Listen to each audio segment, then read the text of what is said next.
I am about to yeet some play points into the sun so hard.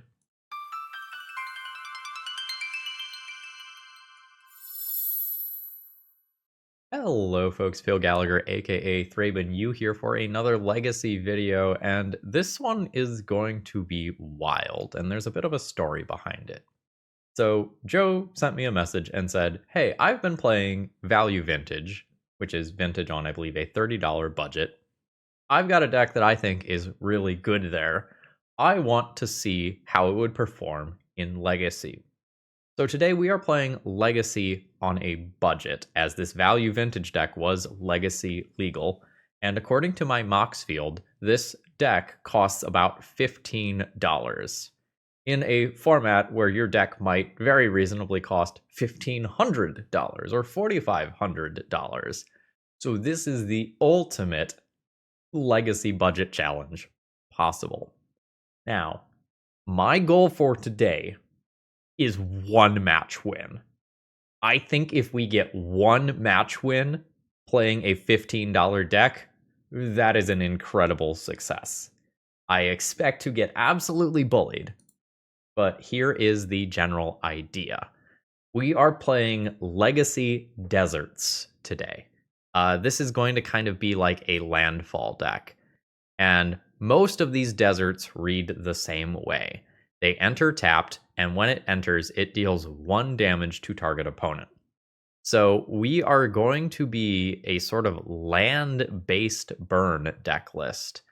And Ramunap Ruins can let us sacrifice our deserts late in the game to deal 2 damage to each opponent directly. And some of the cards in our deck are going to have some degree of synergy when we go and sacrifice a desert. We are going to have some landfall ability here. So our lands are effectively going to deal 2 damage each rather than 1 damage each. 1 from the ability on the land and 1 from something like this Sabotender here. And we are going to have ways to go and tutor our deserts into play. And again, here's some more synergy for if land cards are put into our graveyard. I imagine that pretty much all of the cards here are going to be unfamiliar to our Legacy audience, as the power level of these cards overall is pretty low. But if our land drops start turning into 1 direct damage and 2 creature tokens on top of that, and maybe 1 additional landfall damage over here, like, you could see how this is going to add up. And we do have some things that can put multiple deserts into play at the same time, maybe while making some zombies as well. So maybe this has more legs than I think it does. And some of these creatures can get pretty big, although, as we have seen with Cosmogoyf, a creature being large is not necessarily enough by Legacy standards.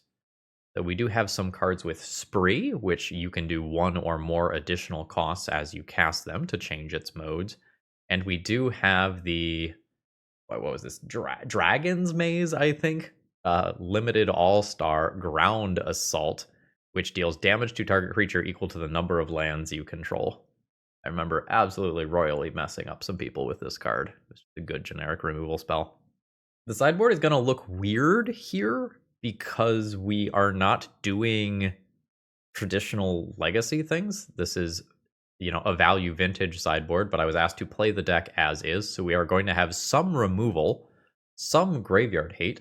If an opponent had 3 or more cards put into their graveyard from anywhere this turn, you can pay 0 to exile target player's graveyard. So maybe not great versus some of the Entomb Reanimate stuff, but this can be pretty gross versus something like Oops All Spells, where you just try to blow up, get it all. Then we have our Ratchet Bomb effect as some removal. We have the Weather the Storm tech that you often see in Pauper to gain a bunch of life, and just a generic natural state to destroy artifacts and enchantments.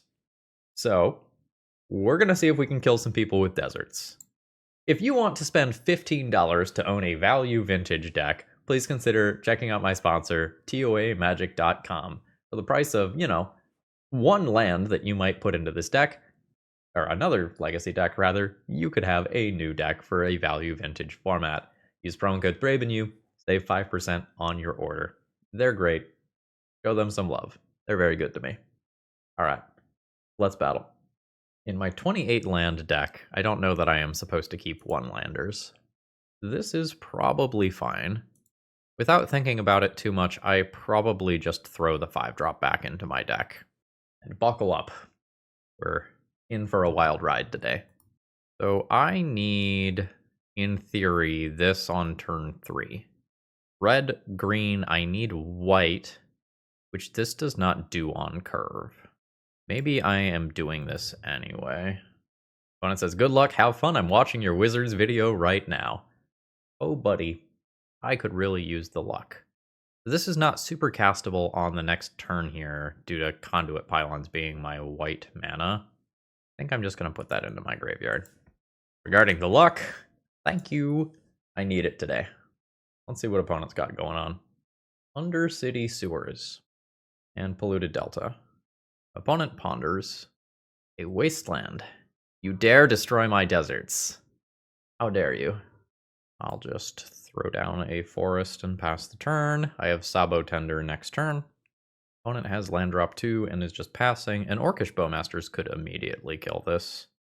Hopefully that doesn't happen. I do have to pay a life for my red here.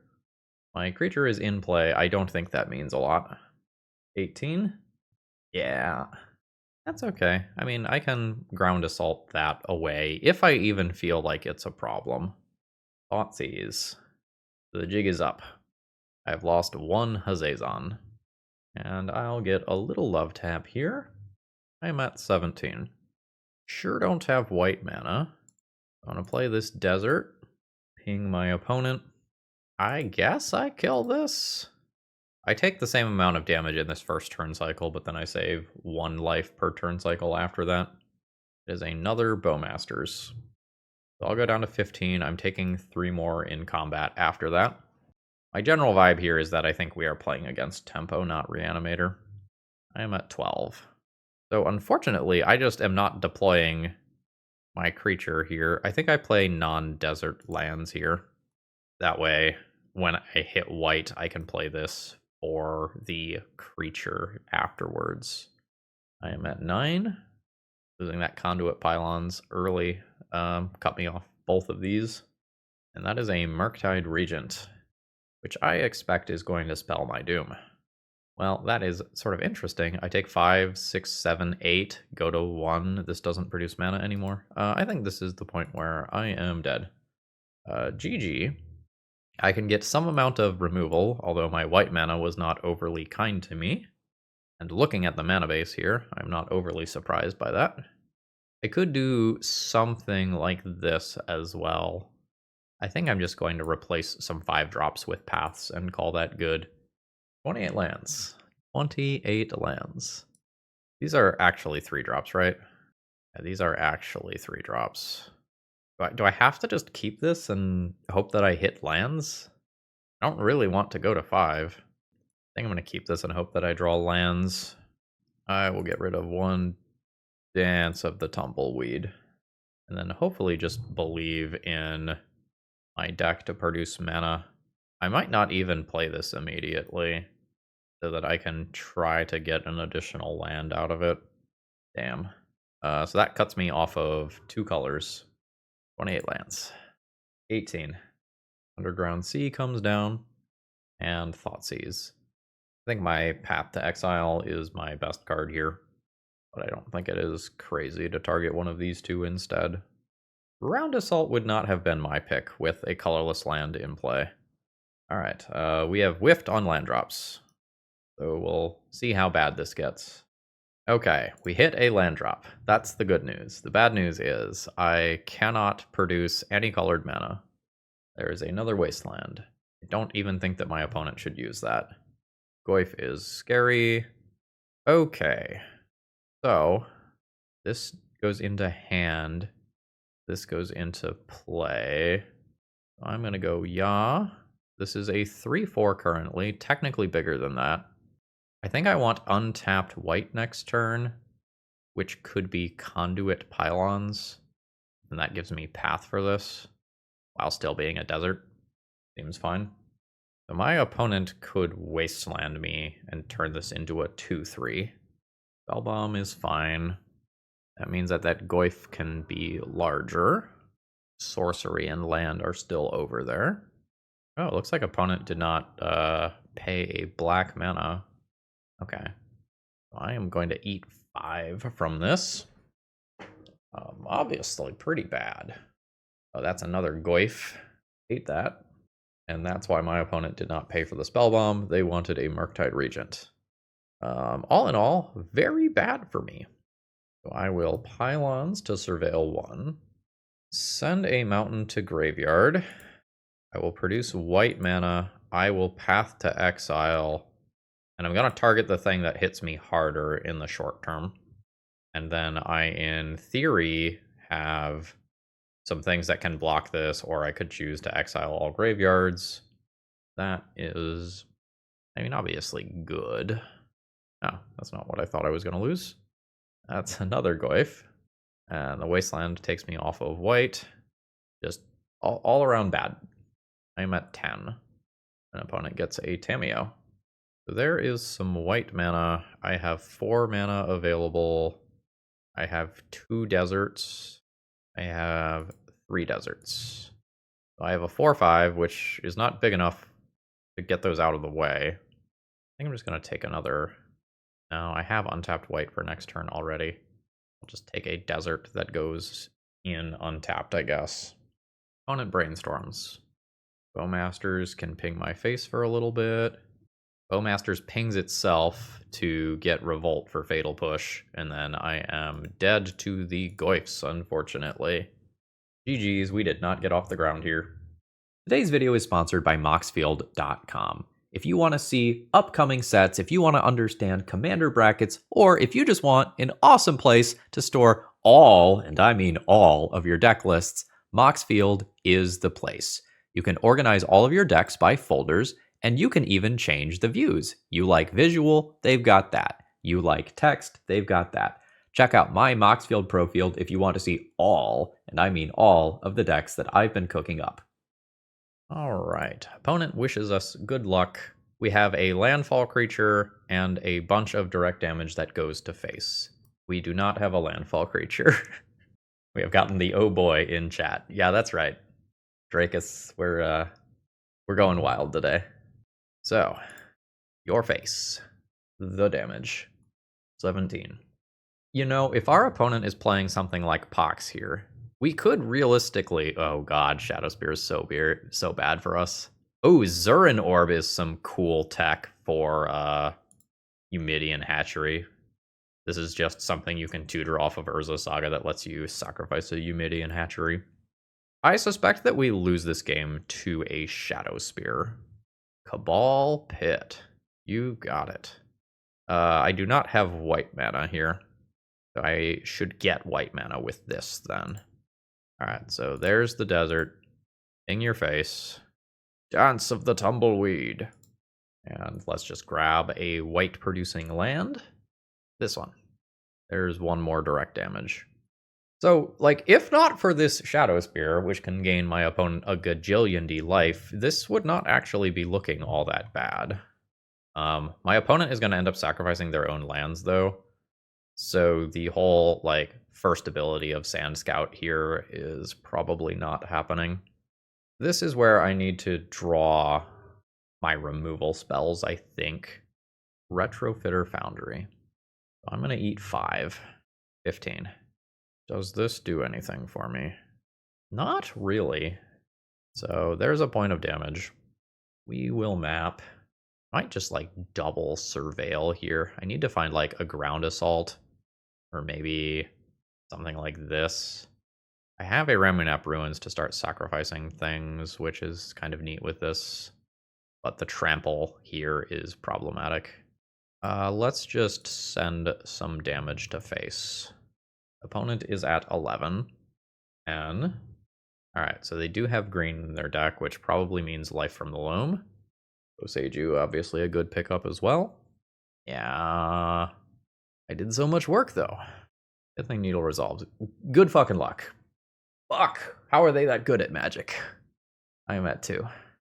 Yeah, so I can play Sand Scout, but I can't now, like, sacrifice a desert for some damage.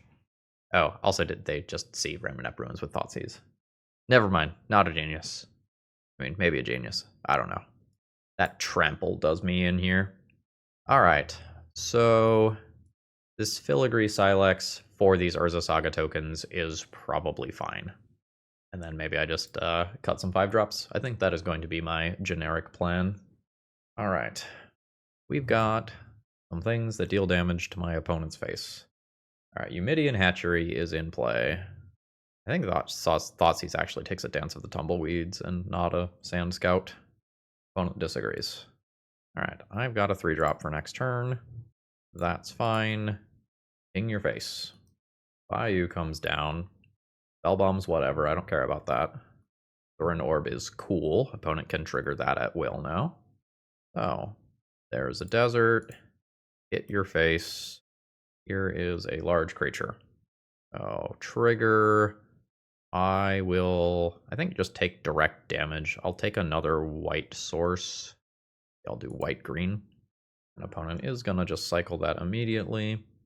Seems reasonable. Does this enter tapped? This does just put onto the battlefield. Dark Ritual. Smallpox is obviously strong here. I will just get rid of my expensive card. Sacrifice this. My opponent's going to make a bunch of friends. 3 friends. And Life from the Loam. Getting both Seiju and Eumidian Hatchery back. Sure thing. Life from the Loam, Zurin Orb. Definitely annoying here for me. We shall dance with our tumbleweeds. 1, 2, 3, 4, and 5. This is 6 to do everything. I'm not quite ready for Ramunap Ruins yet. I think I will just take another point of damage. I think my goal is to cast... Oh, wow. Oh, it's just Bowmasters. That's okay, although this is 5 damage. Life from the Loam finding Urza Saga is, I think, very problematic. Opponent is at 8, but that's 6 more life that they can gain at will. Ooh, I could exile that Life from the Loam. I'm worried about just dying to board, though. I just save 2 life per turn cycle by just playing this for 5 mana. Okay. We shall dance. I have a 5/5. Opponent does not dredge Life from the Loam. Basic Swamp. 3 in the air. Round Assault. Fortunately, this goes at creatures. This does not go at face. So I'm going to send 1 at face. I'm going to just Ground Assault a flyer. And then pass the turn. My problem here is that my opponent can just have 3 more flyers at will here. My attack is not meaningful here. I'd rather hold back and maybe block an Urza Saga Construct token. Alright, so there's that, and I think my opponent should sacrifice this here. And they do. Now my opponent is at 8. I can block this Construct token, but I'm still taking 5, 6, 7 on the attack. Opponent does not dredge Life from the Loam. Sacks the land to Zurin Orb for value. Picks up the Shadow Spear, which is problematic for me. Yep. Wasteland. A reasonable Magic the Gathering card. So I'm taking all of that in the air. That puts me to 4. If I am dead on my next turn, I need a Ratchet Bomb effect. I did not have, so I can play Ruins, sacrifice something, deal a little bit of damage. But my opponent gets over the finish line here. GG's. Alright, opponent says some kind words, and we're off to the races. I have, in theory, a decent amount of landfall damage as this game goes on, but in practice, my cards aren't sticking around or resolving effectively. There's a Ponder. The Ponder shuffles. Okay, cool. That is something to do to fill out my curve. So I, in theory, have stuff for realistically the rest of the game in terms of a curve out. We've got our plant. Wasteland. Bowmasters. Hate it. Absolutely hate it. Ground Assault? I don't think immediately. I think I'd rather slam my 3-drop and hope that it works. So there's the Green Blade. Okay. What do I want in my hand? I'm probably getting Wastelanded. I might just want untapped mana of any color, even if it's not efficient. Yeah, that's fine. Fatal Push. Not great for me. I will take some damage here. The number of colorless lands in this deck means that it's very awkward to cast this when I want to cast it. That's fine. I would rather not draw a basic forest. I don't think I get to, like, play around Murktide region. I am trying to ramp up to 4 and 5 drops here. I'll take 2. 16. There's a Goyf. I might need to just remove this so I don't take the damage. As much as I would like to ramp out and then get this into play. Alright. Let's make red with this. Then green. Then deal 4 there. Alright, it does resolve. Fantastic. It's another one. That's unfortunate for me. So I would like to do this and then block another Goyf. I am really worried about this getting dazed. Accordingly, I think I will wait a turn. Send one at the face. And map the frontier first. Okay, we eat a Force of Will there, which I'm super happy about, because this is the one that I want to resolve. Delta is fine. Spellbomb is fine. My opponent should consider cracking that just for the extra point of damage here. And they agree. I take half of my life total here. I am at 7. You're real cool. I don't think I get to play you right now. I think I just go Hour of Promise. And if opponent counters this, I am dead. Yep, triple Force of Will, even. I am dead to board. GG's. We made it to turn 7. That's just not enough. I would like to get some extra removal into the deck. That probably means Path to Exile. And I will just cut the 5 drops like I've done every round. I could try to do more with removal or life gain here. I think we're going light touch. Sure, this is fine. It's going to start off the game real slow, but this is fine. So I'm going to start off with my white tapped land so that I have the possibility of casting Sand Scout on turn 2. That way, if my opponent does wasteland us at some point in the game, I at least have the possibility of getting some value out of that. Unfortunately, I can't ground assault this Tamiyo immediately, because most of my lands enter tapped. I guess maybe that's a reason to consider playing this one on turn 1, but I'd already talked about wanting to play Sand Scout, so I think I will just do this land tapped, hit my opponent for 1, and maybe we answer Tamiyo next turn. Sort of frustratingly, though. Yikes. This doesn't hit Planeswalkers, right? Target creature. Yeah, I mean, I guess Ground Assault also doesn't kill Tamiyo if I only control 2 lands. Sure. I think I am in enough danger that I play my creature into Daze here. Okay, it does resolve. I will just go for an untapped land. An Edict eats my creature. Tamiyo pluses. I'll take a little bit of damage here. I am going to Surveil. Hour of Promise is fine. I'll keep that. So I will Ground Assault this creature, and then throw down a Sand Scout. This is something that can at least attempt to attack Tamiyo. It's possible I should play these in the other order. Realistically, I don't know that it matters. Thoughtseize is fine. Fatal Push is very bad. That puts Tamiyo to 8. That means that this Tamiyo is ultimating, which I don't think I beat. Ruins? Maybe Ruins gets me there. There's no guarantee that this spell here resolves. I will keep Ruins on top. Yeah. So Ruins is something that I can attempt to do that does not require me to resolve spells, which is very unlikely after my opponent resolves a Tamiyo. But I think as soon as my opponent plays something like a Goyf or a Murktide Regent, the game is over, because I can't race that with 2 damage a turn or whatever. Yeah. So that is 10 damage per turn cycle, which vastly outdamages my 2 damage per turn that I can get from Ramunap Ruins. GG's, we'll try again next round. Alright, we sure are drawing a lot. Oh no, this one does have 2 lands. Is the 2 lands fine? Do I believe in my deck to produce more mana? Maybe I do. I get a Surveil. Everyone has kind words today. Thanks, bud. You're in a video. Good luck. Opponent is currently watching my Life Force League. If memory serves, that one went surprisingly well. The black-green decks are kind of a blur right now. I played a lot of them in the last week or 2.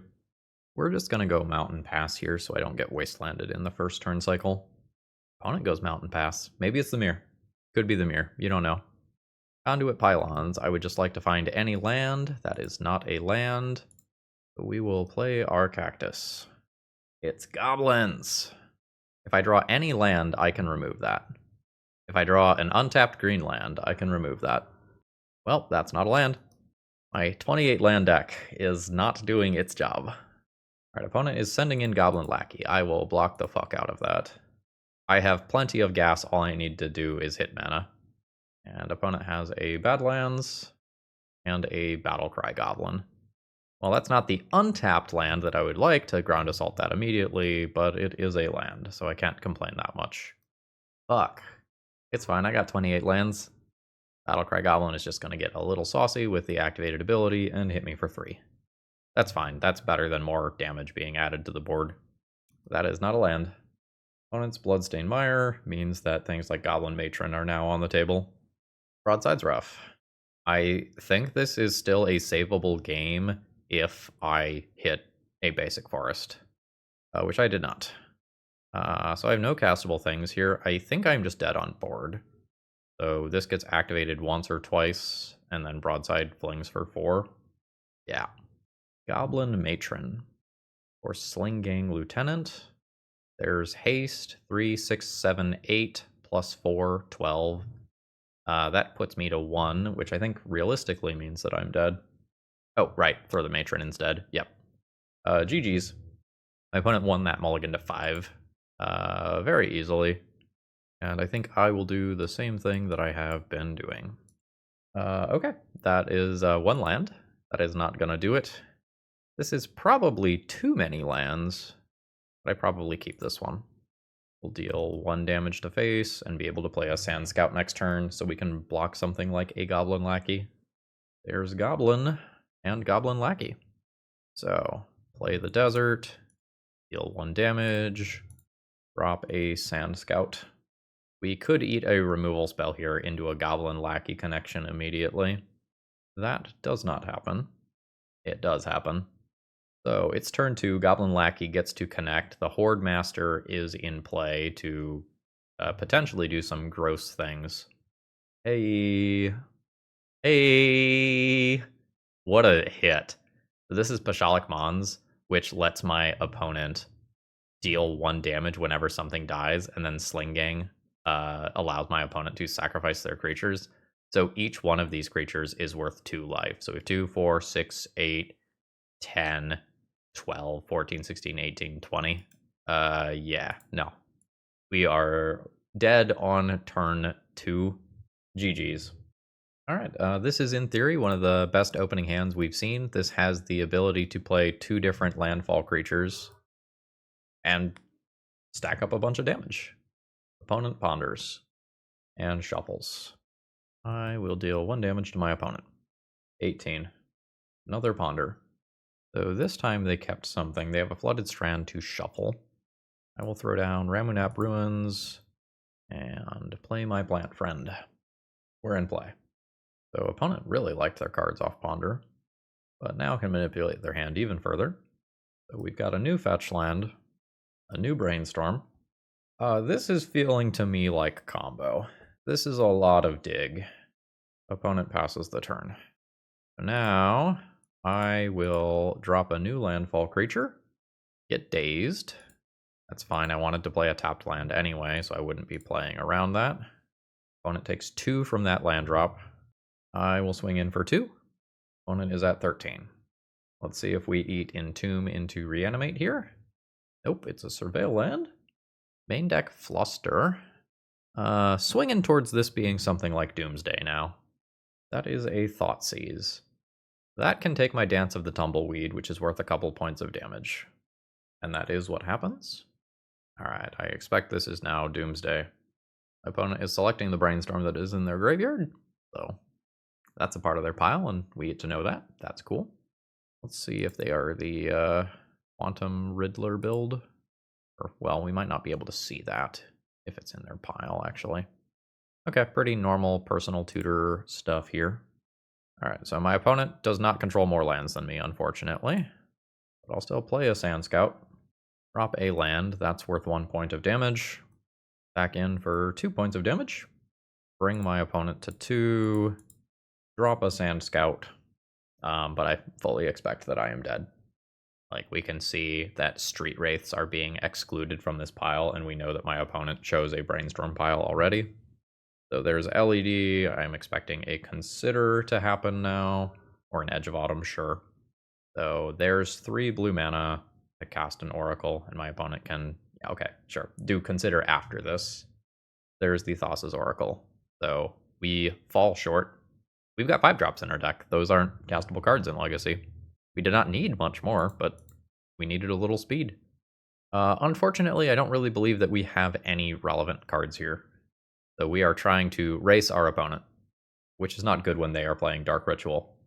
Okay, I think I need the little Cactuar in order to be anywhere near competitive here. Okay, there it is. I'll keep this. I'll bin Ground Assault that I expect does not have any text. So, ping my opponent. They are at 19. Underground Sea and Ponder. Lotus Petal. Not going now. Good, because I can't handle that. We're going to Surveil, try to find something to do next turn. Basic Forest is not it. I will play my Landfall Friend. So a bunch of my lands are now going to be worth 2 damage, but I think my opponent just very easily races us on average. Polluted Delta. Are we going now? We are. There's the Doomsday. My opponent is going to be at 9, and I can deal like 4. Okay, my opponent does their Doomsday pile and immediately brainstorms. Let's see if I am dead right now. Seems likely, because my opponent can now do a Cycler and crack for triple blue. They can use this to cast 1 more cantrip. There's the Consider. Cycle with Edge of Autumn, and then there is the Thassa's Oracle. We are dead on turn 2. Welcome to Legacy. Let's take a quick look at the scoreboard before we go into our closing thoughts. There we go. 05, 010. All right, Joe. So you wanted me to try out your value vintage deck in Legacy because you kind of thought it was hot stuff. Well, welcome to Legacy. This was, I think, an interesting way to show off the just absolute difference between formats' power levels, and that's why I was willing to accept this as a video idea. If we take a look at the curve of this deck does not have any 1-drops. Legacy is a format of efficiency. As you can see in that final round versus Doomsday, we can literally be dead on turn 2. And there's just not interaction that is fast enough for Legacy in this deck. And if you said, hey, I want to make a landfall deck that has a desert sub-theme, I think that is tenable within Legacy. But I think you would need to do some of the things that are pushed and of Legacy power level. You would need your explorations. You would maybe need to be thinking about crop rotations. You would maybe need some other things that lean into the landfall stuff, like Scythecat Cub. Maybe you need some interaction of some kind. Maybe you need some Pyroblast. Maybe you need some Veil of Summers. But as is, playing 5-drops and 4-drops that don't win the game, and 3-drops that are just creatures with power and toughness, and a creature that is central to your deck that is hard to cast because you have a bunch of colorless lands, and you can't curve out effectively because you have a ton of ETB tapped lands, and some of your 2-drops aren't even 2-drops, and some of your 2-drops are worse when you're on the play and don't actually do anything. The reality is, in this Days Wasteland, Thoughtseize, Force of Will, hyper-efficient format, you can't do things that look like this. One of the things I frequently say in Legacy is that you can do whatever you want, but it has to be powerful. And we are not anywhere near the bar of Legacy playability when it comes to a deck like this. So, was this a cool idea? Yeah, absolutely. And I don't regret doing it for a video. But I think there is not enough redundancy here in the deck as it is. So I think there are a couple of different landfall creatures that do direct damage that would be on theme. Agate Instigator is one. I believe there is a 1-mana black. I think it's like a lizard that has landfall deal 1 damage. I think there are other things that you could think about if you want to make a landfall direct damage deck. And then maybe you can play some things like Lightning Bolt or Fatal Push that have some degree of interaction on opposing boards. I don't think you are ever going to beat combo decks playing a deck that looks, generally speaking, like this. But maybe you can steal some games versus some fair stuff if you lower the curve, if you get some more interaction in there. Because like with the deck in its current pacing, I don't believe we ever activated a Ramunap Ruins. I know we never triggered Sand Scout. I know that we never did this for both modes at the same time. I know we never resolved this card, and even if we did, we maybe didn't have the ability to sacrifice a desert consistently. So I hope this was entertaining nevertheless, but Legacy is a fast format right now, and you gotta go fast if you want to keep up. And with that, I'm going to go ahead and call it a day. I hope you have a great rest of the day. If you have any thoughts about cards that should go into this deck, or you remember the name of the black creature that I'm talking about, throw them down in the comments below. See ya!